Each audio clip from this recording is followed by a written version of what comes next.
Hello friends, কেমন আছো সবাই? Good morning. আশা করি সবাই ভালো আছো, আমরাও খুব ভালো আছি। আমার মেয়ে ঘুম থেকে এখন উঠে গেছে। আমি অনেকক্ষণ আগেই উঠে গেছি ঘুম থেকে। আমার মেয়ে এখন ঘুম থেকে উঠলো, তাই ও একটু আমার সাথে টুকি খেলা করছে।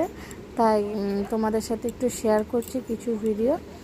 তা আজকে আমার মেয়ে চুল কাটবে, তাই চুল কাটার জন্য নাপিত বাড়িতে ডাকা হয়েছিল। এই যে তোমরা দেখতেই পাচ্ছ, ওকে প্রথমে চুল কাটার জন্য বসানো হলো। বসানোর পর ওর মাথায় জল দিল, চুলটা ভিজানোর জন্য একটু জল দিল, যাতে তাড়াতাড়ি কাটতে সুবিধা হয় খুর দিয়ে।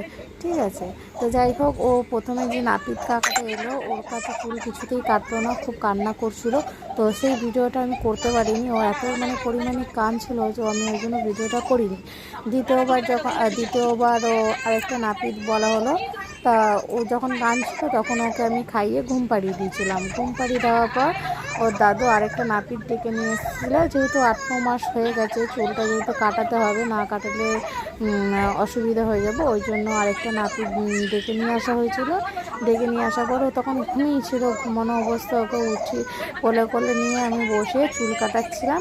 চুল যখন কাটাতে বসেছিলাম তখনও খুব কান্না। ওই যে মেশিনটা যে চুলটা কাটাচ্ছে, ওই মেশিনের আওয়াজে খুব কান্না জুড়িয়ে দিয়েছিল।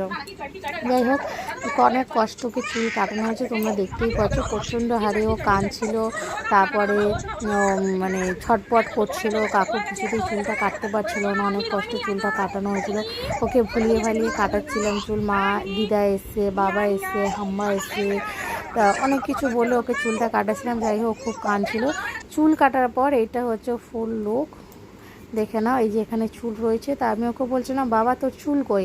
বলে মা চু, মা চু, মা চু। আমি বলছি চুলটা কার? বলছে আমার। যাই হোক, ওকে স্নান টান করিয়ে পরিষ্কার করিয়ে দিলাম। আমিও স্নান করতে চলে গেছিলাম। করে এসে ওকে দুটো ভাত খাইয়ে দিয়েছিলাম। তারপরে দেখি একটা বাদর খেলা আসছে, ডুগডুগি বাজি। যাই হোক, ওকে নিয়ে আমি বাইরে এলাম। তো ও দেখলো বাদরটাকে। তোমরাও দেখছো। ভিডিওটা কেমন হয়েছে অবশ্যই লাইক কমেন্ট করবা। Tata, bye bye.